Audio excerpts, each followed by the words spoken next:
Good morning and namaste to everybody.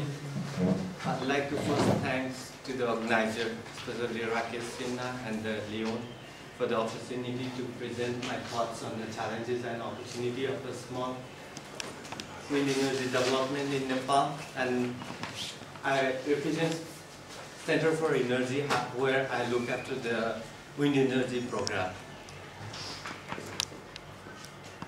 This is the outline of my presentation, and I first try to go through the history of the small wind energy scale in Nepal and try to draw some lessons learned from it. And there will be a list of institutions involved and the challenges, different challenges, and there will be one slide on the prospects of a small wind turbine in Nepal, and I'll be briefly touching upon on the public acceptance related issue of a small wind energy turbine, and my thoughts on the finance model to go ahead and followed by a conclusion. These are basic institutions involved in the development of a small wind turbine in Nepal, and the Alternative Energy Promotion Center have already installed more than 5 kilowatts of small wind turbines across the country. Practical action is almost close to that, and more than 4.5 kilowatts are around. Nepal Academy of Science and Technology is trying to focus on the utility scale wind turbine development. And these are the other manufacturers, and the CES, KPIG, these are the research institutions promoting the small wind turbine. We started thinking about the small wind turbine pretty earlier, around early 70s. And even after the 50 years, then now, we are still on the experimental stage. That gives some message to the people working on the wind energy sector that we have not put a coordinated efforts to address the issue related to the wind energy turbine, wind turbine, or the development of a wind energy sector in Nepal. And most of this previous effort relates to the failure due to the technical problem. Especially, I attribute this to the two things. One is inadequate resource assessment, then other is a structural design failure. That means especially related to the engineering design failure. And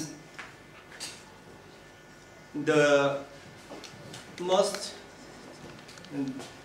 in 1989, there was a big effort by Nepal Electrical Authority. They tried to put two 10 kilowatt machines in the Mustang region, but unfortunately that failed because of inadequate resource assessment and design.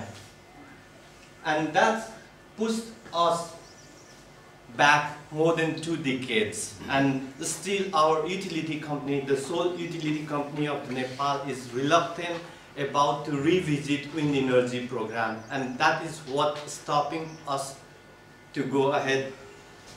And there has been a pretty good efforts by the Practical Action, I would say APC and the other organizations to bring back into the track. And these days, ministries, Nepal Electrical Authority, or the senior people on the government policy making level are positive towards the wind energy sector, and they have agreed upon, on the second national workshop, the policy maker has agreed upon to build a 1 megawatt size utility wind turbine in Nepal. And our policy explicitly expressed to promote the local wind turbine manufacturer for a size less than 10 kilowatt and make an investment friendly situation for utility size turbine.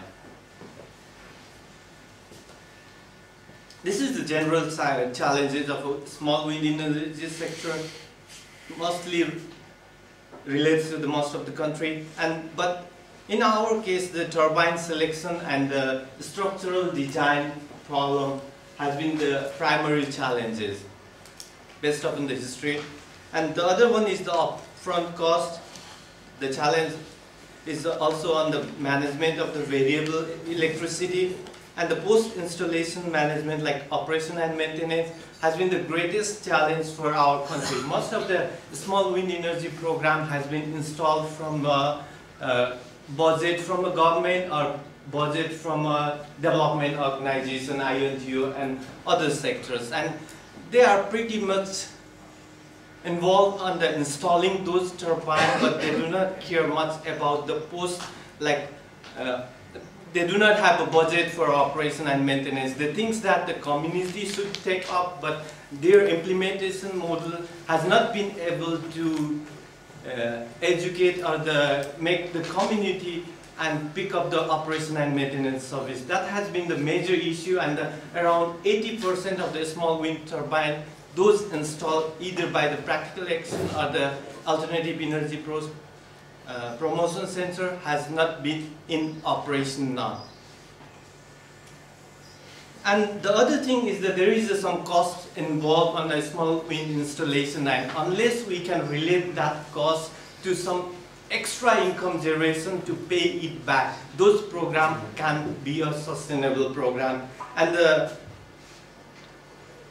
until now, the AEPC and the government policy is advocating to install small wind turbine only in the area inaccessible to the grid. That's what the policy is currently. And that makes it a little more complex to bring the industry forward. Because we not only have to look at the place where it's windy, but we also have to look at the places where the grid is not going to be built for the next 5 years. That's the one constraint of a wind energy development in Nepal. And these are the general technical challenges, especially resource assessment and the system designing.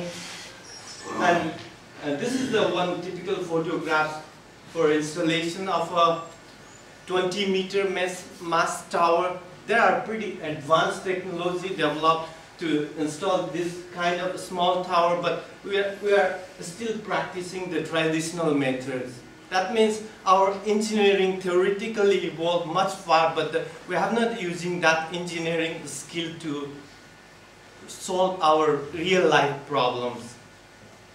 This is the market-related barriers, upfront cost, government incentives. Government incentives is, I would say that incentives is catalytic, but not enough to make small wind turbine project financially viable. They make lots of sense based upon the environment perspective, but government incentives does not make them feasible economically. Other is the public awareness and the detailed wind maps and the net metering issue. Market challenge.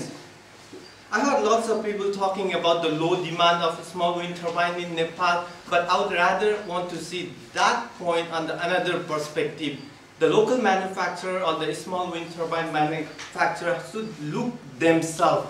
They have not been able to sell their product, and it's a problem within them as well. They have to come up with some different strategy to make them sellable.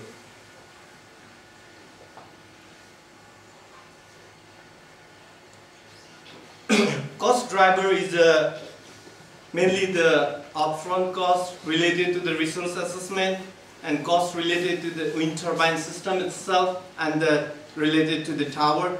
But most of our installation has failed due to the post-installation cost, like operation and maintenance cost. I have already mentioned you more than 80% of the turbine failed because of the O&M related cost. Social issue.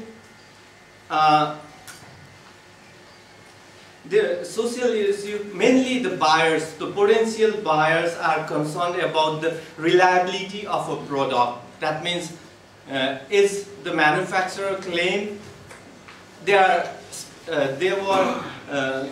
were not pretty sure that if that machine will last that longer, or the product produce the energy service they are claiming. And there has not been a comparison among the local wind manufacturers. There are pretty few, but even there is not a forum to share the experiences of the turbine. And the performance characteristics, we have not seen any kind of power performance curve from those turbines we are currently using here.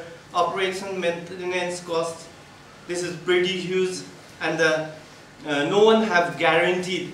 This is from the manufacturer side, they have not been able to guarantee their performance and the reliability. These are the general issue.